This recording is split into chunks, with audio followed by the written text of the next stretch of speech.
BNP প্রত্যেকটি পদক্ষেপে fascist Awami লীগের দেখানো রাস্তা ধরে হাঁটছে বলে অভিযোগ করেছেন জামায়াত ইসলামীর আমির ডাক্তার শফিকুর রহমান।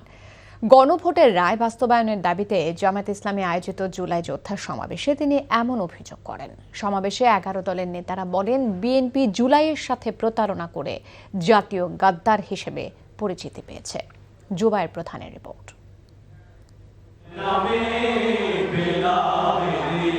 জুলাই গণঅভ্যুত্থানে শহীদ হওয়া পরিবার আর জুলাই যোদ্ধাদের নিয়ে বাংলাদেশ জামায়াত ইসলামীর আয়োজনে এই জুলাই জাতীয় সমাবেশ। সারা দেশ থেকে প্রায় 10,000-এর বেশি জুলাই যোদ্ধা আর শহীদ পরিবারের সদস্যদের অংশগ্রহণে সোহরাওয়ার্দী উদ্যান তৈরি হয় ভিন্ন রকম এক আবহে। গণভোটের রায় বাস্তবায়ন, সংবিধান সংস্কার এবং জুলাই সনদকে সংবিধানে অন্তর্ভুক্ত করার দাবিতে আয়োজিত সমাবেশে উপস্থিত ছিলেন জামাত আমির সহ 11 দলীয় জোটের শীর্ষ নেতারা। এ সময় জাতীয় সংসদের বিরোধী দলীয় নেতা ডাক্তার শফিকুর রহমান বলেন, গণভোটের রায় বাস্তবায়ন না হলে সংসদ এবং রাজপথে লড়াই চালিয়ে যাবে 11 দলীয় জোট। বিএনপি প্রত্যেকটি বিষয়ে পতিত পালিয়ে যাওয়া ফ্যাসিবাদের রাস্তা ধরে হাঁটা শুরু করেছে। মনে রাখবেন, জুলাই শুধু 24 সালে ছিল না, জুলাই প্রত্যেক বর্ষ হয়েছে। সে জুলাই আবার ফিরে আসবে ইনশাআল্লাহ। 70% মানুষের রায় মেনে নিন, গণভোটের রায় বাস্তবায়ন। যদি না করেন, আমাদের লড়াই সংসদের ভিতরেও চলবে, খোলা ময়দানেও চলবে ইনশাআল্লাহ।